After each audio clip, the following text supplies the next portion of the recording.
Muchas gracias por la invitación a la CAR, entre otras cosas porque voy a ser disonante frente a muchos de los enfoques que tiene hoy en día la CAR sobre la adecuación del río Bogotá. Disonante quiere decir disonante con el enfoque que está teniendo la CAR sobre el tema y en general sobre la sabana de Bogotá. Debo mencionar que yo soy un activista ambiental, soy profesor universitario, pero además soy un activista ambiental. Presido el Foro Nacional Ambiental, que tiene 25 años hoy en día. Fui cofundador del Parques Como Vamos, que es una iniciativa para defender los parques nacionales, que tiene un observatorio y que publica anualmente un informe. Publicó el primero hace un año, de 300 y pico de páginas sobre el estado de los parques. Ahorita vamos a publicar el 30 de noviembre el segundo. Y en tercer lugar, fui cofundador con Jeffrey Sachs, del Centro de los Objetivos del Desarrollo Sostenible para América Latina y el Caribe. Debo aclarar además que desde hace 25 años no tengo ningún contrato con el Estado ni con el sector privado para mantener mi independencia, que es importante aclarar eso. Muy bien, el tema de la región hídrica del río Bogotá, pues uno no puede circunscribirse al río Bogotá, uno tiene que mirar el territorio. Y yo diría que infortunadamente la CAR tiene hoy en día unos enfoques sobre el ordenamiento del territorio y sobre la adecuación de sus fuentes hídricas que no tienen que ver con los problemas contemporáneos que estamos viviendo. ¿Cuál es el mayor problema ambiental hoy en día del mundo? Pues obviamente el tema del cambio climático y la pérdida de integridad de la biosfera. Y el cambio climático, entre otros, está generando eventos climáticos extremos. Por ejemplo, en el año 2010-2011, hubo unas inundaciones muy graves en todo el país, incluyendo en la sabana de Bogotá. Se inundaron urbanizaciones en la sabana de Bogotá, que en su momento fue atribuido a la Niña. Hoy en día existe una cuestión que se llama la ciencia de atribución del cambio climático. Y uno de los 500 casos que estudió esa ciencia fue esas inundaciones y la conclusión es que es totalmente atribuible al cambio climático. Igualmente estudiaron las inundaciones del 2006 y encontraron que no son atribuibles al cambio climático. Entonces, digamos, esa es la gran amenaza. Y Colombia es uno de los países más amenazados. De acuerdo a Swiss Re, que es un centro de investigaciones que pertenece a las compañías aseguradoras, y yo le tengo mucha confianza porque obviamente las compañías aseguradoras tienen ese centro para poder establecer qué riesgos corren cuando aseguran diferentes activos, y encuentra que Colombia es la sexta economía más amenazada del mundo por el cambio climático, la sexta. Y un informe del Departamento de Estado a la Presidencia de Estados Unidos coloca a Colombia como uno de los 13 países más vulnerables al cambio climático. Y ese informe tenía un objetivo muy claro, era informar al gobierno de Estados Unidos qué países significaban desde el punto de vista de la migración hacia Estados Unidos una amenaza como consecuencia del cambio climático. Y Colombia está como en la posición 10 entre los 13 países más amenazados. Estamos hablando de algo serio. Obviamente hay medidas de adaptación que hay que tomar. Y digamos, la gran prioridad de Colombia es adaptarnos al cambio climático, buscar diferentes medidas para adaptar al cambio climático. Y entre ese conjunto de medidas, por ejemplo, existe todo el tema de cómo controlar las más frecuentes e intensas inundaciones que ha habido que habrá en el futuro. Y en eso, hay que decirlo, la CAR, como lo vieron en el video, está utilizando una técnica que consiste en ampliar el cauce, obviamente limpiarlo de todo lo que tenga que limpiar, pero al lado y lado diques. Eso es lo que vimos en el video. Bueno, los padres de los diques en el mundo, como control de inundaciones, que son los holandeses y los chinos, ya se desmontaron de ese enfoque.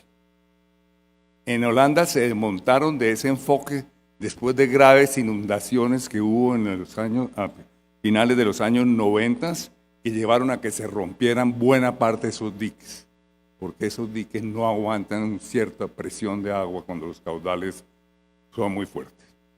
Y los otros grandes expertos, que son los chinos, también se desmontaron del tema. Y hoy en día están buscando controlar las inundaciones fundamentalmente en soluciones basadas en la naturaleza. Eso básicamente significa que en lo posible se recuperen los valles aluviales de los ríos para que inunden ahí en forma natural, y que los diques, cuando haya necesidad, se echen muy atrás. Es decir, para que contengan el agua ya cuando se ha inundado una parte del valle aluvial, y que ya ese dique puede contener que sigue inundándose el resto del valle. Bueno, y para eso están desmontando los diques y construyéndolos atrás. En Holanda hay un proyecto maravilloso que se llama Room for the Rivers, pues espacio para los ríos, que le diseñaron en el 2007. En este momento tienen 30 intervenciones en el país, y entonces es una combinación de quitar los diques, llevarlos atrás, recuperar los valles aluviales y hacer obras grises cuando sea necesario. En China tienen 35.000 kilómetros de diques al lado y lado de los ríos, y se están desmontando ese cuento con un enfoque muy similar al de Holanda. Están tumbando diques, llevándolos atrás, recuperando las zonas aluviales de inundación aluvial, etcétera, etcétera. Y en las ciudades han montado han montado un programa que se llama las ciudades esponja, porque obviamente las ciudades no se puede recuperar ya los valles aluviales, etcétera, etcétera, pero hay una serie de estrategias y técnicas que permiten hacer una mímica, por decirlo así, de los valles aluviales. Diferentes soluciones se llaman las ciudades esponjas, para que aguanten las inundaciones, que se basan también en la naturaleza. Entonces, claro, nosotros al ver, yo pertenezco a una organización, y hoy estoy hablando a nombre de ella, que se llama la Alianza para la Defensa de la Sabana de Bogotá, ¿no? En esa alianza participan organizaciones de la sociedad civil, de Tenjo, Tabio, Cajicá, etcétera, etcétera, ciudadanos de Bogotá, la Sociedad de Mejoras Públicas, la Universidad de los Andes, la Universidad, en fin, una serie de organizaciones. Hemos estado trabajando desde hace varios años en el tema, y hemos, digamos, cuestionado muy fuertemente que se haya tomado la decisión o que se esté tomando la decisión en principio de hacer la solución de diques aguas arriba del río Bogotá, ampliando el cauce. Nos parece que no va a entrar aguas abajo, ya eso está hecho. No va a entrar a considerar si eso era posible hacerlo o no era posible, no va a entrar en ese campo. Pero sí, aguas arriba nos parece que sería un error, y que antes de hacerlo, como se invitó hoy, hubiese una serie de foros públicos trayendo expertos internacionales para que para que se juzgue en forma adecuada si ese es el tipo de adecuación que hay que hacer aguas arriba del río Bogotá o no. Digamos, lo que nos está diciendo China, precursor en diques, los holandeses en los cuales nos basamos nosotros, las técnicas holandesas, son las técnicas que se utilizan en Colombia, ¿no? Y ellos ya se desmontaron del tema. Entonces, que se haga una discusión muy franca sobre el tema. La CAR está de alguna manera por inercia atada al tema digamos, del siglo pasado, de los diques como solución. Por otra parte, también hay que decir que hay un tema que no puedo dejar de mencionar, y es los planes de ordenamiento territorial de los municipios de la Sabana de Bogotá, para circunscribirnos solo a la Sabana de Bogotá. Esos planes de ordenamiento territorial están conduciendo a un caos urbanístico en la Sabana de Bogotá, bastante grande, a un tipo de asentamientos humanos que tampoco son del siglo XXI. Hoy en día se está buscando que los asentamientos humanos sean de alta densidad para no ocupar tantos suelos, que haya espacios públicos en las poblaciones, etc. Y lo que hemos encontrado desde la Alianza para la Defensa de la Sabana, con unos estudios muy cuidadosos que ha estado haciendo la Sociedad de Mejoras Públicas de Bogotá, con unos técnicos, es que en buena parte de los municipios hay un exceso de tierras que se han declarado para la urbanización. Y de ninguna manera se justifica que haya tierras que se hayan declarado urbanizables cuando no se requieren, porque es claramente tomar áreas de la sabana de Bogotá. La sabana de Bogotá es una de las áreas más ricas en suelos del país, y la sabana de Bogotá debemos preservar en lo que sea necesario áreas para la agricultura.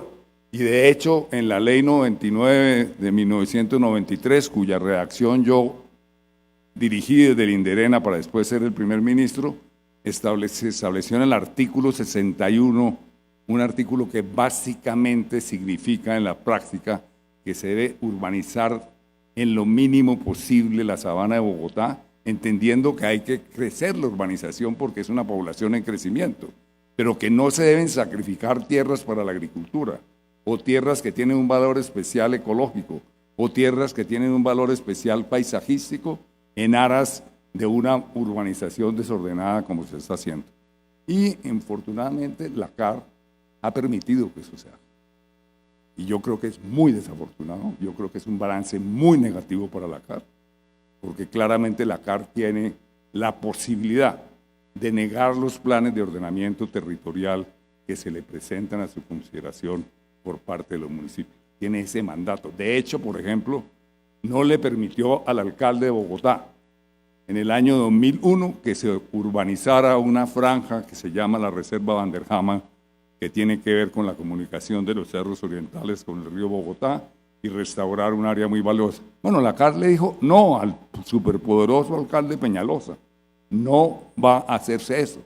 Infortunadamente, muy pocas veces durante los últimos 20 años la CAR ha dicho no a POTs que claramente no se justifican desde el punto de vista de que se está estimulando todo el tema de una urbanización desordenada, sacrificando valores paisajísticos, etc. Vale la pena mencionar también la intervención muy tímida de la CAR frente a las vías que se están construyendo. La perimetral de la sabana es una vía que va a generar, que va por Tabio y Tenjo, etcétera, etcétera. Es una vía de iniciativa del sector privado, y claramente es una vía inconveniente porque sacrifica valores paisajísticos, ecológicos, culturales y agrícolas de primer orden. Y esa carretera no se necesita porque es posible, obviamente hay un problema hoy en día de trancón en el occidente de Bogotá, pero es posible ampliar a full la carretera que hoy existe entre Madrid y Chía. Entonces, ¿para qué esa nueva? Bueno, la población se ha opuesto. Nosotros intervinimos con la CAR desde la defensa de la sabana, de la CAR no nos tomó cuando dijimos, mire, se requeriría un estudio ambiental de alternativas, ¿no? Para saber si esa es la única posibilidad. Digamos, no nos aceptó el punto de vista, hicimos todo tipo de acciones. Por fortuna, el gobernador de Cundinamarca hizo una gran asamblea en Tabio y en esa asamblea firmó un acta diciendo no vamos con la carretera perimetral de la sabana, esa no hay que construirla, y recientemente la entidad departamental rechazó el estudio, la posibilidad a Odinsa. Y lo mismo ha pasado algo con la carretera perimetral de Occidente.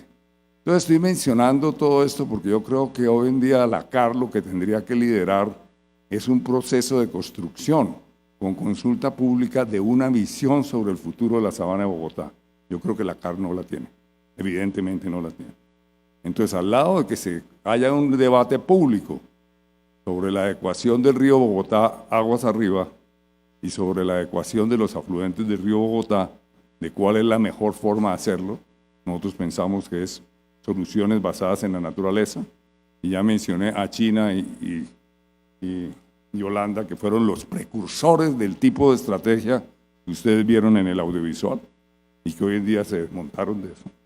Y que también se hiciera un debate público sobre el futuro de la sabana de Bogotá, porque eso claramente sobre la visión de la sabana de Bogotá debe ser una concertación con todas las partes interesadas.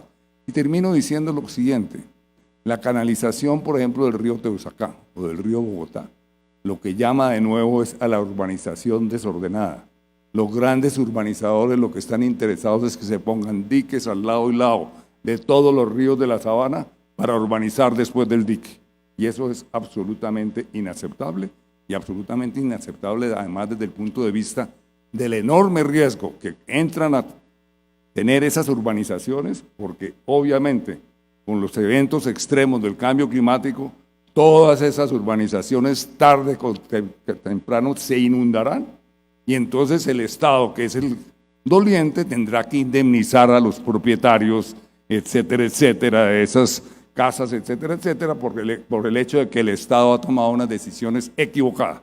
Dejo ahí y simplemente quiero reconocer de todas maneras que la CAR pues tiene cuestiones que ha hecho históricamente, es una corporación muy antigua, ha hecho cosas obviamente muy beneficiosas, ha tenido todo tipo de acciones que obviamente han estado en favor de Cundinamarca y de la sabana de Bogotá, pero hoy en día es muy cuestionada la CAR. Entre otras, la ministra del Medio Ambiente fue a la Junta Directiva de la CAR y dijo: el Ministerio del Medio Ambiente está en desacuerdo con la canalización de los ríos como están haciendo ustedes con el río Bogotá. La ministra, que conoce bastante bien el tema y tiene una viceministra experta en el tema que es la doctora Sandra Vilar. Entonces, digamos, ya la discusión sobre esto no es simplemente una discusión desde la Alianza para la Sabana de Bogotá, sino ya puso el punto también la ministra en la Junta Directiva de la CAR. Así que esperamos que la CAR escuche y que la CAR claramente tenga la capacidad de autocuestionarse y replantearse muchos de los enfoques que hoy en día está aplicando para el manejo de la sabana de Bogotá. Muchas gracias.